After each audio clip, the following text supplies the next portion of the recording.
জাতীয় বিশ্ববিদ্যালয়ের ডিগ্রি দ্বিতীয় বর্ষ পরীক্ষার প্রশ্ন কীরকম হবে আজকের এই ভিডিওতে আপনাদেরকে দেখাবো। এর সাথে প্রশ্নের যে খ এবং গ বিভাগের উত্তর করতে হয়, কিভাবে উত্তর করলে ভালো মার্কস পাওয়া যায় সে বিষয় নিয়েও আলোচনা করব। আরেকটা গুরুত্বপূর্ণ পয়েন্ট সেটি হচ্ছে খ বিভাগে আপনার বাংলায় অনুবাদ থাকবে, বাংলা জাতীয় ভাষা সাবজেক্টে। তো বাংলায় অনুবাদের ক্ষেত্রে আপনার এই অনুবাদে 4 মার্ক, আপনি 100% 4 মার্ক কীভাবে পাবেন, অনুবাদ লেখার কিছু নির্দিষ্ট নিয়ম আপনাদের সাথে শেয়ার করব, যে নিয়মগুলো ফলো করলে আপনি নিজেই বাংলা অনুবাদ করে নিতে পারবেন। তো চলুন এবার বিস্তারিত বিষয় নিয়ে আলোচনা করা যাক। প্রথমে প্রশ্ন কীরকম হবে সেই সম্পর্কে আলোচনা করি। প্রশ্নের প্যাটার্নটা ঠিক এরকম হবে। প্রশ্নে 3টা বিভাগ থাকবে। আপনারা প্রত্যেকে বিষয়টি জানেন, ক বিভাগ থাকে, খ বিভাগ থাকে এবং গ বিভাগ থাকে। প্রতিটি সাবজেক্টের প্রশ্ন ঠিক এরকম হয়ে থাকে এবং প্রতিটি বিভাগের প্রশ্ন লেখার কিন্তু আলাদা কিছু স্পেসিফিক ক্রাইটেরিয়া রয়েছে। তো আমি সেগুলো নিয়ে একটু পরে আলোচনা করছি। তো প্রশ্ন সময় দেওয়া থাকবে হচ্ছে 3 ঘন্টা 30 মিনিট পরীক্ষার সময়, পূর্ণমান থাকবে 80। আর বিশেষ দ্রষ্টব্যে উল্লেখ করা রয়েছে যে একই বিভাগের বিভিন্ন প্রশ্নের উত্তর ধারাবাহিকভাবে লিখতে হবে। অর্থাৎ আপনি যদি ক বিভাগের উত্তর করেন তাহলে ক বিভাগে মোট 12টা প্রশ্ন থাকবে, তার মধ্যে যে কোনো 10টি প্রশ্নের উত্তর করতে হবে। প্রতিটি প্রশ্নের পূর্ণমান 110 মার্ক আপনার থাকবে ক বিভাগের জন্য। তো ক বিভাগের উত্তর করলে ক বিভাগের উত্তরগুলো করে নিতে হবে। এরপরে খ বিভাগের যদি উত্তর করেন 8টা প্রশ্ন থাকবে, তার মধ্যে যে কোনো 5টি প্রশ্নের উত্তর করতে হবে। প্রতিটি প্রশ্নের পূর্ণমান হচ্ছে 4। তো আপনি খ বিভাগের উত্তর যদি করেন তাহলে খ বিভাগের 5টা প্রশ্নের উত্তর করে নিতে হবে। এরপরে গ বিভাগের উত্তর যদি করেন তাহলে গ বিভাগের 8টা প্রশ্নের মধ্যে 5টি প্রশ্নের উত্তর আপনাকে করতে হবে। সো এই হচ্ছে প্রশ্নের কনসেপ্ট এবং প্রশ্নের প্যাটার্ন। এইবার আমরা লেখার ক্রাইটেরিয়া নিয়ে আলোচনা করব, যেমন কিভাবে লিখতে হবে, এটা সব থেকে বেশি জরুরি। এখন আপনাকে বুঝতে হবে যে টাইম মেনটেনটা কিভাবে করতে হবে। সময় যেহেতু খুবই কম, 3 ঘন্টা 30 মিনিট, এই 3 ঘন্টা 30 মিনিটের মধ্যে কোন কোন বিভাগের প্রশ্নের উত্তর আপনাকে আগে করতে হবে ভালো রেজাল্ট করার ক্ষেত্রে। প্রথমে আপনি ক বিভাগের উত্তরগুলো করবেন, যেহেতু অতি সংক্ষিপ্ত প্রশ্ন, 1 মার্কের উত্তর, তার মানে 1 লাইনের মধ্যে লেখার চেষ্টা করবেন। ক বিভাগের 10টি প্রশ্নের উত্তর করার পর এরপর আপনি কোন বিভাগটির উত্তর করবেন, খ বিভাগ নাকি গ বিভাগ? আমি বলবো প্রত্যেকেই গ বিভাগের উত্তর করবেন, কারণ গ বিভাগে 10 মার্ক একটা প্রশ্নের উত্তর করতে পারলে। আর আমরা পরীক্ষাতে কি করি, পরীক্ষাতে যখন আমরা পরীক্ষার শুরুর দিকে আমরা ভালো করে লেখার চেষ্টা করি, আর যখন দেখতে পারি যে আমাদের সময় হাতে খুব একটা বেশি নেই, তখন কিন্তু একটু লেখার অগোছালো হয়, হাতের লেখা খারাপ হয়। এজন্য খ বিভাগের যেহেতু 4 মার্কের একটা প্রশ্নের উত্তর 4 মার্ক, সেক্ষেত্রে খ বিভাগের উত্তরগুলো আমরা পরে করব, যাতে 2-1টা প্রশ্ন যদি থেকেও যায় খুব একটা বেশি প্রবলেম হবে না। কিন্তু এই বড় প্রশ্ন যদি থাকে একটা, তাহলে 10 মার্ক আপনার থাকছে না, বুঝতে পারছেন তো? সো আপনার বড় প্রশ্নের উত্তর করে নিতে হবে। তাহলে পরীক্ষার খাতাতে লেখার জন্য 2টা নিয়ম বাধ্যতামূলক। একটা হচ্ছে আপনাকে যখন আপনি লিখবেন তখন ক বিভাগের উত্তরগুলো আগে করে নেবেন, এর সাথে আপনি গ বিভাগের উত্তরগুলো আগে করবেন। আর টাইম মেনটেনের ব্যাপার যেটা সেটা রয়েছে, 3 ঘন্টা 30 মিনিটের মধ্যে ক বিভাগ এবং গ বিভাগের উত্তর করবেন আপনি 2 ঘন্টা 20 মিনিটের মধ্যে। যে কোনোভাবেই হোক আপনার 2 ঘন্টা 20 মিনিটের মধ্যে লিখতে হবে। গ বিভাগের প্রশ্ন কত পৃষ্ঠা লিখতে হবে সেটি যদি বলি, তাহলে খুব একটা বেশি লেখার দরকার নেই, তবে 3 থেকে 4 পৃষ্ঠা লেখা ভালো। হ্যাঁ, এটা লিখলে ভালো হয়, তবে কোটেশন দিয়ে লেখার চেষ্টা করবেন। আমি স্পেসিফিক প্রতিটি আপনার প্রশ্নের কীভাবে উত্তর করতে হবে সেটি নিয়ে একটু পরে আলোচনা করছি। তার আগে একটা বিষয় আপনাকে জানতে হবে যে বাংলায় যে অনুবাদ করতে হবে এখানে 4 মার্ক থাকবে। এই 4 মার্ক কিন্তু কেউ মিস করবেন না। 4 মার্কের জন্য অনেক সময় 1 মার্কের জন্য অনেকে ফেল করে। সো 4 মার্ক কীভাবে আপনি পাবেন, বাংলা অনুবাদের কিছু নিয়ম রয়েছে, আমি নিয়মগুলো বলে দিই। যে অনুবাদটাই আপনার আসুক না কেন সেই অনুবাদ আপনি করতে পারবেন। যেমন এখানে একটা প্যাসেজ দেওয়া হয়েছে, প্যাসেজটা যদি আমরা একটু ভালো করে পড়ি, এই প্যাসেজটা 2020 সালে এসেছিল, 2000 সম্ভবত 16তে এসেছিল, এরকম বেশ কয়েকটি বোর্ডে এসছে, যার কারণে প্যাসেজটা আমি দিয়েছি। এটা যদি পড়ে তাহলে তো ভালো, আর যদি এটা না পড়ে অন্যটাও পড়ে তাহলে আপনারা কিন্তু সহজেই অনুবাদটা করতে পারবেন। কিভাবে করতে হবে, প্রথমে প্যাসেজটা ভালো করে পড়ে নিতে হবে। প্যাসেজে বলা হচ্ছে যে truthfulness is the greatest of all the virtues which make a man really great. If we do not cultivate the habit of speaking the truth we will never win the respect of others. তার মানে এই পর্যন্ত পুরো একটা শব্দ, পুরো একটা line, এই ফুল স্টপ পর্যন্ত। এ lie never lies hidden for long. Today or tomorrow it comes to light, then the real character of the liar is reveal and nobody trust হিম।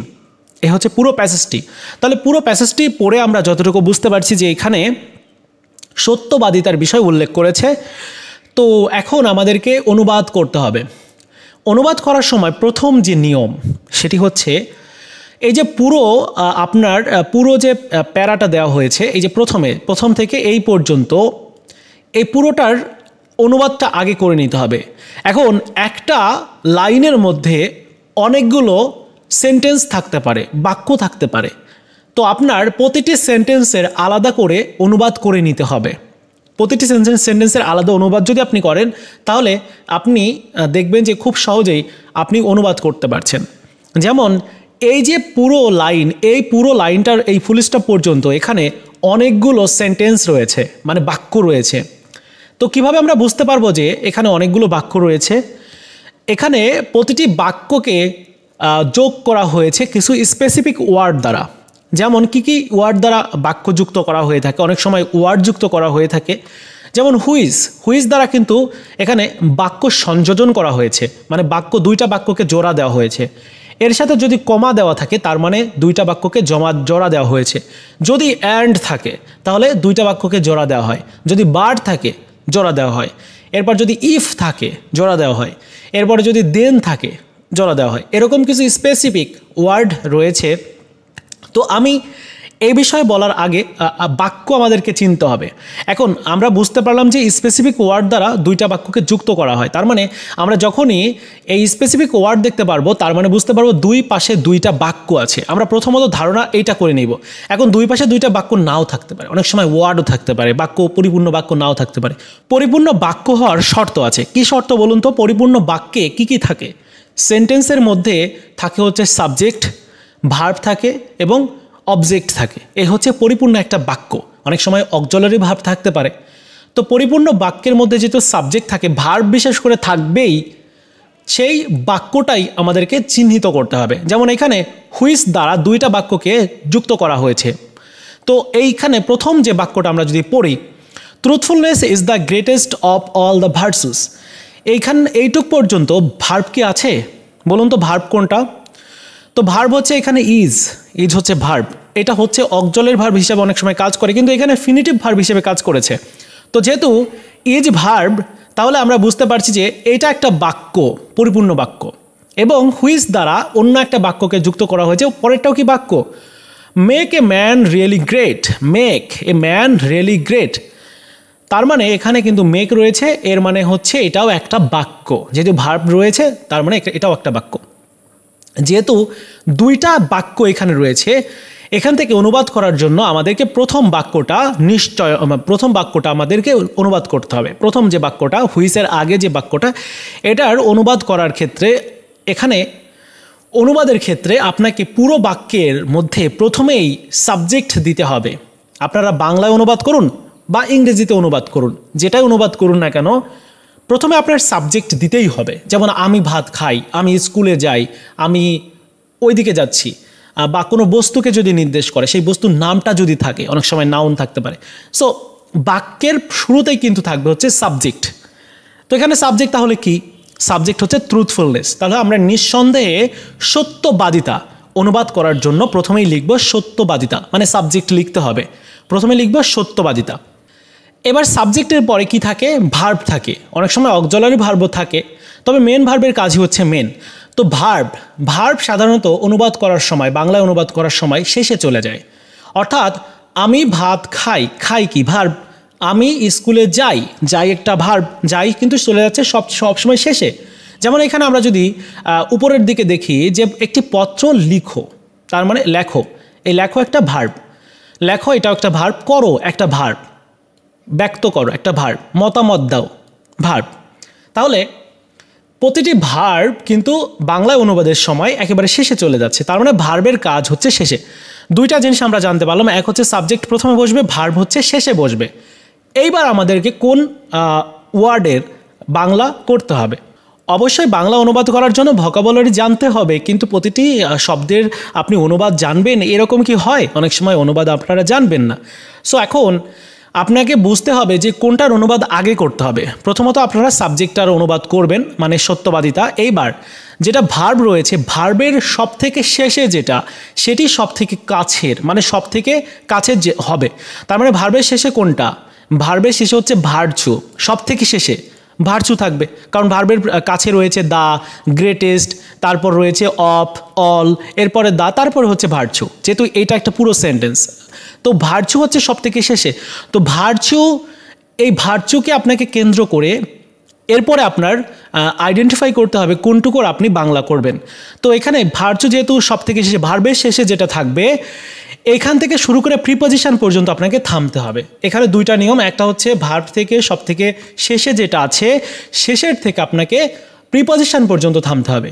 এখানে প্রিপজিশন কোনটা? অফ, ভার্চু, দি, অল, তারপর হচ্ছে of. Of হচ্ছে preposition, তার মানে of পর্যন্ত আপনাকে থেমে যেতে হবে। এর পরেরটুকু যেটা রয়েছে হুবহু বাংলা করে দিতে হবে। যেমন all the, all the, all দার বাংলা অর্থ কি? সব। ভার্চু, ভার্চুর বাংলা অর্থ হচ্ছে গুণ, সব গুণ। তার মানে সত্যবাদিতা সব গুণ। কেমন শোনাচ্ছে? একটু অন্যরকম শোনাচ্ছে। আমি এখানে যদি আপনি ভাবা অনুবাদ করেন তাহলে কিন্তু সব থেকে বেশি ভালো হবে, কারণ আপনি বাংলাতে কথা বলেন, আপনি যেটা শুনতে ভালো লাগবে, আপনার এক্সামিনার যদি আপনার ওই পুরো যে প্যাসেজটা আপনার পড়ে যদি সে যদি বুঝতে না পারে, ভালো না লাগে, তাহলে কিন্তু ভালো মার্কস দিবে না। সো আপনাকে সেভাবে লিখতে হবে। তো এখানে সব গুণ, এরপরে প্রিপজিশন, প্রিপজিশনের বাংলা অর্থ কি? এর, অফ, অফ মানে এর। তাহলে এখানে আপনি যদি একটা সংযোজন করেন, যেমন সব গুণের, গুণের সাথে মানে গুণের সাথে মানে গুণের সাথে হচ্ছে আপনি এর যুক্ত করলেন, তাহলে হলো কি? সব গুণের। সত্যবাদিতা সব গুণের, ঠিক আছে? অব চলে গেল। এবার হচ্ছে আপনার দ্য গ্রেটেস্ট। এবার অপের আগে যেটা আছে আবারও সেই দ্য গ্রেটেস্ট, এবং আপনাকে আবারও প্রিপজিশন খুঁজতে হবে। এখানে তো প্রিপজিশন নেই, মূল ভার্ব চলে আসছে। তার মানে দ্য গ্রেটেস্টের বাংলা আপনাকে করতে হবে। দ্য গ্রেটেস্টের বাংলা কি? গ্রেটেস্ট হচ্ছে বড়, অনেক সময় মহৎ হতে পারে। হ্যাঁ, দ্য গ্রেটেস্ট এখানে মহৎ হিসাবে ব্যবহার করা উচিত। তো আমি বড় যদি ব্যবহার করি তাহলে বড়। ট্রুথফুলনেস, সত্যবাদিতা সব গুণের বড় কি বলুন তো? গুণ, তাই তো? মানে এখানে আপনার সংযোজন বিয়োজন করতে হবে। একটা ওয়ার্ডকে ভাবা অনুবাদ করার জন্য, একটা ওয়ার্ড না সেন্টেন্সকে পরিপূর্ণভাবে বাক্যে রূপান্তর করার জন্য, বাংলা অনুবাদ করার জন্য আপনাকে ভাবা অনুবাদ করতে হবে। সেখানে সংযোজন করতে হতে পারে অথবা বিয়োজন করতে হতে পারে। তাহলে আমরা এখানে অনুবাদটা ঠিক কীরকম করতে পারি? অনুবাদটা হচ্ছে এরকম করতে পারি, সত্যবাদিতা হলো সকল গুণের মধ্যে সবচেয়ে মহৎ গুণ, বা সব গুণের মধ্যে সবচেয়ে মহৎ গুণ। বুঝতে পারলেন? দ্য গ্রেটেস্ট, এখানে মহৎ গুণ, মহৎ, এখানে মহৎটাকে কাজে লাগিয়েছে, মানে মহৎ এটাকে করেছে। এখানে আপনি চাইলে বড় গুণ দিতে পারেন, সবচেয়ে বড় গুণ এটাও দিতে পারেন। তারপর আপনি দিতে পারেন হচ্ছে মহৎ গুণ, যেটা ইচ্ছা আপনার দিতে হবে। আপনি যদি মনে করেন যে আমি হলো দিব না, সত্যবাদিতা সকল গুণের মধ্যে সবচেয়ে বড় গুণ, তাহলেও ভালো। এটা হচ্ছে আপনার উপর ডিপেন্ড করবে আপনি কোনটা দিবেন। তার মানে আপনার হুইসের আগে পর্যন্ত এটার অনুবাদ করা কমপ্লিট। এইবার আমরা হুইসের পরেরটুকু অনুবাদ করব। হুইসের বাংলা অর্থ কি বলুন তো? হুইসের বাংলা অর্থ হচ্ছে যা। যা make a man really great, একজন মানুষকে সত্যিই বড় করে তোলে বা মহৎ করে তোলে।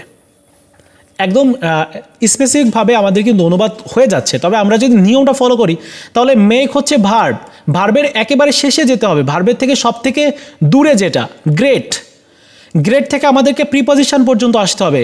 তাহলে প্রিপজিশন কি আছে? নেই, তার মানে আমরা ভার্ব পর্যন্ত আসব। এবার এ ম্যান, এ ম্যানের বাংলা অর্থ কি? একজন মানুষ। রিয়েলি মানে কি? সত্যিই। গ্রেট মানে কি? মহৎ বা বড়। তার মানে লিখতে হবে ঠিক এরকম, যা একজন মানুষকে সত্যিই বড় করে তোলে বা মহৎ করে তোলে। মেক হচ্ছে তৈরি করা, এখানে লিখতে হবে করে তোলে। মানে আপনার ভাবা অনুবাদ করার সময় এই নিয়মগুলো অবশ্যই মানতে হবে। তো মোটামুটি এই পর্যন্ত আমাদের ক্লিয়ার। ওকে, এবার আমরা পরবর্তী অংশটুকুর কাজ করব। যেমন if we do not cultivate the habit of speaking the truth, কিছুটা বাংলা আমরা কিন্তু বুঝতেই পারছি কি বলতে চেয়েছে। তারপর আমরা নিয়মটা ফলো করব। ইফ মানে কি বলুন তো? বাক্য যেটা সংযোজন করে, এই সংযোজন করার বাংলা অর্থ কিন্তু আপনাকে দিতেই হবে, মানে এর পরেই কিন্তু দিতে হবে। সো ইফের বাংলা অর্থটা কি বলুন তো? ইফের বাংলা অর্থ হচ্ছে যদি। যদি এরপরে হচ্ছে আমাদেরকে ওই আবার সেই নিয়ম যে সাবজেক্ট দিতে হবে। তো সাবজেক্ট এখানে কি? উই মানে আমরা, এখানে সাবজেক্ট। তাহলে আমরা যদি দিই যদি আমরা ডু নট কাল্টিভেট, কাল্টিভেট হচ্ছে আপনার ভার্বের থেকে সব থেকে শেষে হচ্ছে কি? ট্রুথ। তাহলে ট্রুথ থেকে আপনাকে প্রিপজিশন পর্যন্ত যেতে হবে। প্রিপজিশন এখানে অফ, তার মানে স্পিকিং দ্য ট্রুথ, এইটুকুর বাংলা আপনাকে হুবহু করতে হবে। স্পিকিং দ্য ট্রুথ, যদি আমরা সত্য বলি এইটুকু আমরা রাখলাম। এবার অপের বাংলা কি? এর। তাহলে আমরা কিন্তু এভাবে বলতে পারি যে যদি আমরা সত্য বলার, অর্থাৎ এখানে আমি সংযোজন করেছি সত্য বলার, হ্যাবিট মানে কি? অভ্যাস। আর এখানেও কিন্তু আমাকে খুঁজতে হবে কি বলুন তো? খুঁজতে হবে হচ্ছে প্রিপজিশন। তাহলে প্রিপজিশন এখানে কি আছে? নেই, চলে আসছে কি? ভার্ব পর্যন্ত আমাদেরকে থামতে হবে। দ্য হ্যাবিট, এটা বাংলা অর্থ কি? বাংলা অর্থ হচ্ছে হ্যাবিট মানে কি? শখ বা অভ্যাস। হ্যাবিট মানে হচ্ছে অভ্যাস। তাহলে আমরা যদি সত্য বলার অভ্যাস, কাল্টিভেট মানে কি? কাল্টিভেট মানে কি বলুন তো? গড়ে তোলা বা কোনো কিছু তৈরি করা। তাহলে আমরা যদি সত্য বলার অভ্যাস গড়ে না তুলি, তাহলে আমরা যদি সত্য বলার অভ্যাস করে না তুলি কি হবে বলুন তো? We will never win the respect of others. তাহলে এখানে আমাকে কমা দিয়ে, এখানে কিন্তু সংযোজন যে একটা স্পেসিফিক ওয়ার্ড থাকে, যেমন হুইস রয়েছে, ইফ রয়েছে, সেটা কিন্তু নেই, এখানে কিন্তু শুধুমাত্র কমা। তারপরও আমাদেরকে ব্যবহার করতে হবে বাংলা অনুবাদ করার জন্য। যেহেতু এখানে বলা হয়েছে যে আমরা যদি সত্য বলার অভ্যাস যদি গড়ে না তুলতে পারি, যদি আমরা সত্য বলার অভ্যাস গড়ে না তুলি, তবে কি হবে? তবে আমরা we will never win to respect others. তাহলে আমরা নেভার উইন হচ্ছে এখানে হচ্ছে ভার্বের একেবারে শেষে চলে যেতে হবে আদার্স। অফ হচ্ছে কি? অফ হচ্ছে প্রিপজিশন, তার মানে আদার্সের বাংলা করতে হবে। আদার্স হচ্ছে কি? অন্যদের। তাহলে আমরা কখনোই অন্যের রেসপেক্ট মানে কি? সম্মান, অন্যের সম্মান জিততে পারবো না বা অন্যের সম্মান গ্রহণ করতে পারবো না, জিততে পারবো না, এটা দেওয়াই ভালো। অন্যের সম্মান জিততে পারবো না। তাহলে পরিপূর্ণ ওয়ার্ডটা যদি আমি বলি, সত্যবাদিতা হলো সকল গুণের মধ্যে সবচেয়ে মহৎ গুণ, যা একজন মানুষকে সত্যি মহান করে তোলে। যদি আমরা সত্য বলার অভ্যাস গড়ে না তুলি, তবে আমরা কখনোই অন্যের সম্মান জিততে পারবো না। এই পর্যন্ত মোটামুটি আমাদের কিন্তু অনুবাদ করা কমপ্লিট। এখন আপনার যে কোনো প্যাসেজ পড়তে পারে, ঠিক এভাবে এই নিয়মগুলো ফলো করে আপনারাও আপনার অনুবাদ করে নিতে পারবেন। কেমন? তো আমি আর পরবর্তী অংশে যাচ্ছি না, আপনারা অনেক বোরিং হচ্ছেন। যাই হোক, আমি এইটার যে পুরো বাংলাটা রয়েছে, আমি বাংলাটা আপনাদেরকে দেখিয়ে দিচ্ছি। আমি এই বাংলাটা আসলে গুগল ট্রান্সলেট দিয়ে করেছিলাম, সো আপনারা একটু দেখে নিন। সত্যবাদিতা হলো সকল গুণের মধ্যে সবচেয়ে মহৎ গুণ, যা একজন মানুষকে সত্যি মহান করে তোলে। যদি আমরা সত্য বলার অভ্যাস, আরেকটা ব্যাপার, সেটি হচ্ছে যখন আপনারা বাংলায় অনুবাদ করবেন, তখন এই যে স্পেসিফিক ওয়ার্ড ব্যবহার করা হয়েছে, যেমন এখানে কমা ব্যবহার করা হয়েছে, এই গুণের মহৎ গুণ, এখানে কিন্তু কমা ব্যবহার করতে হবে এবং তারপর দিতে হবে যা একজন মানুষকে সত্যি মহান করে তোলে, আবারও কমা, এই যে কমা। সো এই যে চিহ্নগুলো আছে, চিহ্নগুলো আপনাকে দিতে হবে, ঠিক আছে? তো এখানে আমরা কখনোই সৈন্যকে সম্মান দিতে পারবো না। মিথ্যা কখনোই বেশি দিন লুকিয়ে থাকে না, এই যে এইটার বাংলা অর্থ হচ্ছে মিথ্যা কখনো বেশি দিন, a lie never lies hidden for long. একটা মিথ্যা কখনো বেশি দিন কি করতে পারে না, টিকে থাকতে পারে না, লুকিয়ে থাকতে পারে না। অনেক আজ হোক বা কাল তা জানা যাবে, তারপর আসল চরিত্র প্রকাশ পায় এবং কেউ তাকে বিশ্বাস করে না। এখানে ট্রুথ মানে হচ্ছে কিন্তু সত্য, কিন্তু এখানে বিশ্বাস কথাটা এসে গেছে, কারণ কি শব্দ আপনাকে সংযোজন করতে হবে বাংলা অনুবাদ করার সময়। তো এই হচ্ছে ব্যাপার। আর পরবর্তী যে ইয়েগুলো রয়েছে, যেমন আপনার এই প্রশ্নগুলোর উত্তর যদি আপনি করতে চান, কীভাবে করতে হবে বলুন তো। এখানে আপনার প্রথমত আপনাকে ভূমিকা দিতে হবে বা সূচনা দিতে হবে, সূচনা না ভূমিকাই দিতে হবে। ভূমিকা দেওয়ার পরে এরপরে আপনার পয়েন্ট আকারে লিখতে হবে, যেরকম রচনা লিখে না। আপনাদেরকে বোঝাতে হবে কেন, আপনারা তো ডিগ্রি প্রথম বর্ষে পরীক্ষা দিয়েছেন, কীভাবে ভালো মার্কস পাওয়া যায়। প্রতিটি পয়েন্ট যদি আপনি ধরে ধরে লিখেন বা আপনি যদি প্রত্যেকটি বিষয় ভালো করে বোঝাতে পারেন, লেখার ক্রাইটেরিয়া ভালো হয়, হাতের লেখা যদি পরিষ্কার হয়, তাহলে ভালো মার্কস এমনিতেই দিবে। সো এভাবে আপনার লিখতে হবে। গ বিভাগও কিন্তু এরকম দিতে হবে। অনেকে বলতে পারেন যে ভাইয়া কয় পৃষ্ঠা লিখবো খ বিভাগের প্রশ্ন উত্তর করার জন্য। খ বিভাগের উত্তর করার জন্য আপনি মোটামুটি 2 পৃষ্ঠা আপনার সবথেকে ভালো হয়, 2 পৃষ্ঠা করা। আর গ বিভাগের উত্তর করা 4 পৃষ্ঠা সবথেকে ভালো হয়, 4 পৃষ্ঠা অথবা 5 পৃষ্ঠা, যেটা যেরকম পারেন। যদি সময় থাকে করতে পারেন, যদি সময় না থাকে 4 পৃষ্ঠার মধ্যে উত্তর করা ভালো। সেক্ষেত্রে বেশি করে আপনার ওই যে পয়েন্ট দিতে হবে, মোটামুটি কয়টা পয়েন্ট দিতে হবে, 8-10 মার্কের অ্যান্সার করার জন্য 6-7টা এরকম দিতে হবে। পয়েন্ট দিলে ভালো হয়। অবশ্যই উপসংহারও দিতে হয়, আপনারা জানেনই। সো এই হচ্ছে ব্যাপার। আশা করি বুঝতে পেরেছেন। অনেক বড় হয়ে গেল ক্লাসটা। ভিডিওটি ভালো লাগলে লাইকস, কমেন্টস এবং শেয়ার করবেন।